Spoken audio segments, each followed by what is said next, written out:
Today, we're just going to get right into it as your favorite talking head does his best to keep his promise. That's right, I read another book. This time, it's called The Damages by Genevieve Scott, and you can get it now wherever books are sold. And I assure you, it's such a good read that you're going to want to wait to the bitter end to see how well I liked it. Hi, I'm your host, Chris Humphrey, and for those of you who don't know who I am, I'm just another annoying guy on the internet doing my best to get my pimple out there. I mean, getting my opinion out there so that you go out there to read more, write more, listen more, watch more, walk more, run more. I don't care what you do, but get out there and be a little more personable. And today just happens to be a very excellent book by a lovely Canadian, uh, Genevieve Scott, called The Damages. Now, you know how I like to do my reviews by now. I like to usually start with the bad so that people know if it's right for them or not. And then I like to give a little bit of the plot. And then I like to uh, tell you what the great part is and what I like to do. But I'm going to be fully honest with you.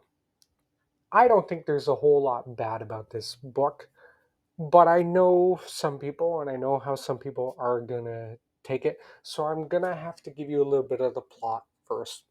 And it's very simple but complex of a plot. The best way to describe this book in a plot form is that 1997, 1998, everybody's going to college or university at this time. Well, Rosalind is going and she wants to be the best in her class, but she doesn't really have many friends. And she's going through life, living life through friends and Party of Five and Fruitopia. And she's trying to get out there. So she's trying to be somebody she's not and can get into with toxic friends. Her roommate, Megan, on the other hand, is a straight A student, a perfect person who doesn't like to drink too much, doesn't like to do a lot of things. School, work, I think she does a little work in there. Uh, whether it's violin practice, singing, whatever she does, Megan is the A tier student. Well, this lovely student goes missing, and then everybody's uh, hard pressed to find her because they think she's missing. And then you fast forward 23 years or so later, and Megan just happens to pop up on the screen, and it's in the heart of the pandemic, and it is her talking about her sexual assault, which happened at that time period. That is the plot. Now, I don't want to say too much because if I say too much about it, it might ruin some of the whole part, the gut wrenching parts, because there's a lot of good gut wrenching parts in this book, uh, and that is um, that is why I'm just going to say that's the basic plot. But if anybody's not going to like this book, it's because it's probably going to hit home a little hard because it deals with sexual assault and the Me Too era and how we dealt with sexual assault uh, since what, the 60s and further back if we go back. But if we go back by this book, the way we dealt with sexual assault in the 90s, and we talked about sex in the 90s and the early 2000s, and then how we did it in hashtag Me Too era. It's going to hit home with a lot of people, and it's going to be a tough read, a tough pill to swallow, and because it shows how people can move on from sexual assault and live their life, and how they can be strong or how they can let it bring them down, uh, and give them depression, anxiety, you name it, and how other people that are involved in the sexual assault, maybe they're the accused, or maybe they're the roommates, or maybe they're just there along for the ride, and how people can form sides and how that affects uh, everything in our daily lives. Now, so a lot of people are going to like that. Some people are going to find that the main character, like Rosalind, can be a little shallow because she's just trying to get friends in the beginning and all that.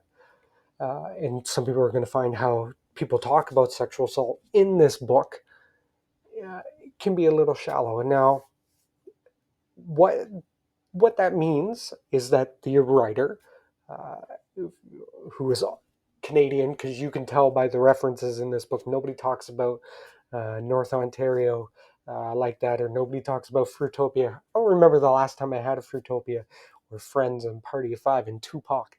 Nobody does that better than any Canadian because we're the greatest. But what that is a testament to this writer's ability to make you hate people, not hate people, because they can be stupid and shallow sometimes, and we are. If you break us down, we're all dumb. I don't care who you are, we're all dumb in a way. We can all have the wool pulled over our eyes all the time, and that's what this writer does a good job. It's a very beautifully written book. If you do not like this type of thing, if you cannot deal with how people deal with sexual assault, you cannot deal with this type of book and this kind of tough to read and very uh, human-esque book of how we deal with sexual assault, how we've dealt with it forever, and the generation gaps from the 90s and how we dealt with sexual assault to the 2020s, uh, then you're don't read it. And if it's triggering to you, and if it's ever happened to you, I apologize. I couldn't imagine what you're going through, and that. But the other aspect is, if you read it, and maybe this might actually help you, and it may make you cry a little bit, because I did, because I thought back to my time, because in '97 I was what, I don't know, 11, 12. I was going to go to high school soon. And then this is how we talked about sex and sexual assault when I went to high school in 2000, what, one? I can't remember. I'm old. What can I say? And this is how we did, in all fairness. It really was. And how we kind of pushed things aside, and how we like compartmentalized things for a little while. And then hashtag Me Too came out, and it kind of put things out there, and we got the course of public opinion, and rightfully so. It should be, everything should be out there, and we should form our own opinions, and then you have to deal with those consequences, whether you're the victim or the survivor, sorry, or the idiot. I'm going to say the idiot, because anybody who sexual assaults somebody's usually uh, dumb, or they think they have power. Uh, yeah, as you can tell, I like the book. I'm trying not to get into the deep sentiments. I really like the wording. I really like the jumping from time period, and the generational effect that sexual assault has. It was a fantastic read. I really, really enjoyed the pop references. Some people might not like it.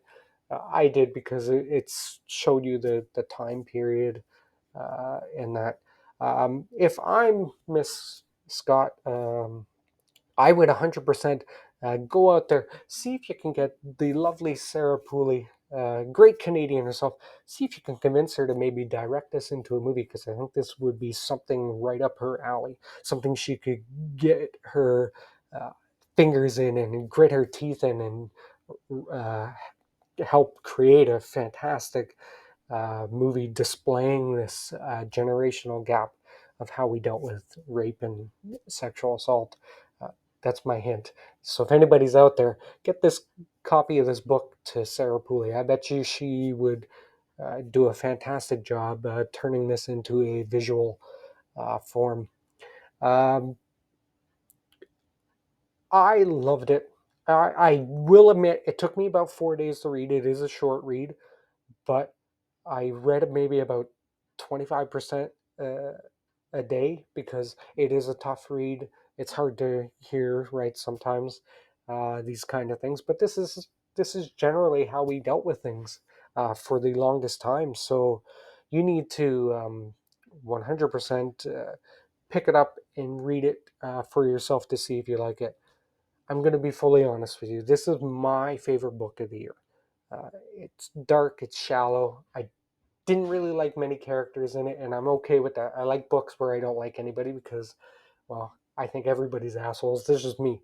Um, but I liked that she got into how people deal with things, and how we react to finding out that somebody we love did something so stupid, uh, and how we deal with that, right? How we can compartmentalize things.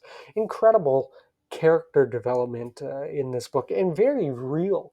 Uh, if you've ever spoken to survivors of sexual assault, if you ever spoken to people in jail for sexual assault, right? I got a criminal justice degree, so I have spoken to people who've done horrible things, and she Genevieve Genevieve Scott did a fantastic job at getting into these characters.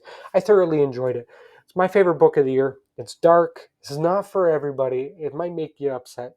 It might make you cry like it did me a little bit. That's why I had to read it in 4 days, right, to take my mind off of it. I'm like, ooh, that's very powerful. I probably could have finished it right away because it is a short book, but it's very good at mending time and showing you the generation gap. Uh, Best book of the year for me so far. I'm going to give this its due. I think it's a 10 out of 10. I really do like it. I want you guys to go out there and get it. Let me know what you think of it when you read it. Let me know if you think of it, if it's as good as I do, or if it's just my Canadian bias. But if you're out there and you know Sarah Pooley, give her a copy of this book because I think this would be fantastic to see visually. Let me know what you think of it. Let me know what you think of me. Sorry the pimple's still there. It's going away. I apologize. As you can see, it's number one on my list. It's probably not going to be beat, but we have 6 months left, so writers, get me your books. I will do my best to review them as fast as I can. I love you guys. I appreciate your patience. Sorry for the deep and dark thoughts. If I don't see you again, you know what I'm going to say. Good to Morgan, good to Nobden, and good to knock. Producer, hit my music, baby. Ciao.